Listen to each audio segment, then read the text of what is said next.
I had a good friend come and stay last night, and before she left this morning, we were sitting and chatting about what it is like to be.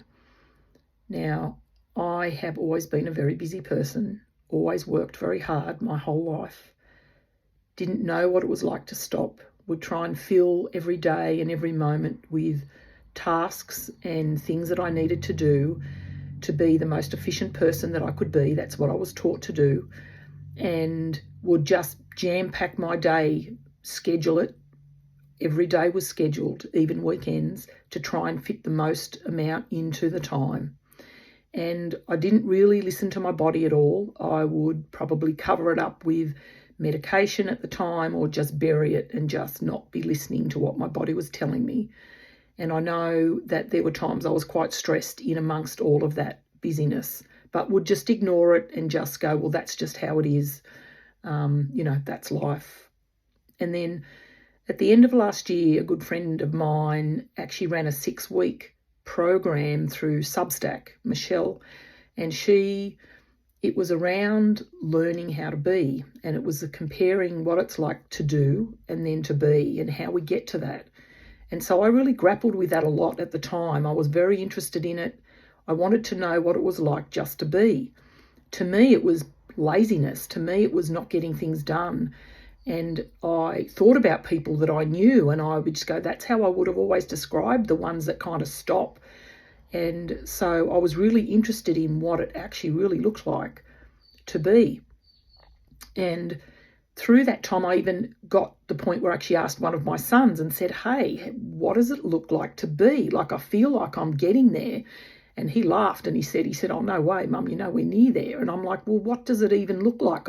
Honestly, my brain could not comprehend what it was like to be.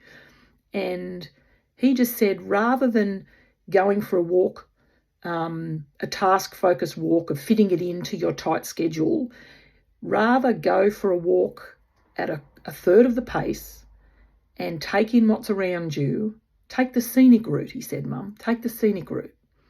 And I thought about that and I thought, that's actually pretty good. So then as I did my walks, I started to walk a bit slower and look around, took out my AirPods, so I wasn't listening to music, and tried to kind of take in what was outside and around me more than get this walk in because I need to be at work at a certain time.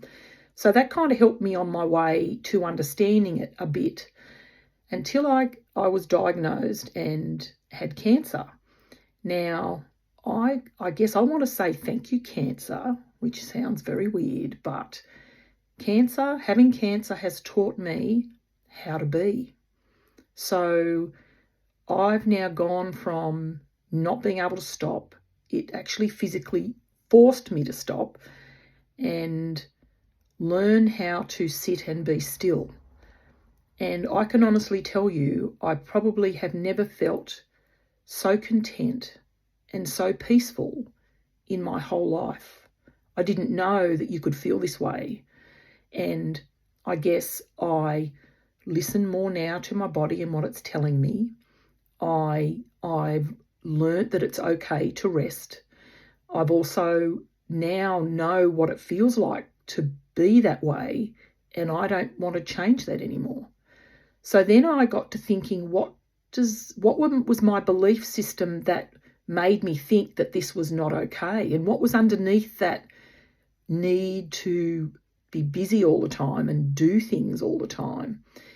And I think I got to the point where I thought maybe I don't need to achieve things to actually be valuable. That I don't need to really be worrying about what other people's perspective is on what I'm doing. And I guess rethinking my beliefs on thinking that it's lazy if you stop, that you are not strong enough if you need to stop. And I've learnt that there is a strength in actually listening to your body and stopping. So, yeah, I just thought I wanted to share that with you on how having cancer has actually got me to really stop and look at my life, and it does change your priorities, and just realise how lovely it is to take a breath, push through the noise, and find the calm that is behind it. So go and have a good day.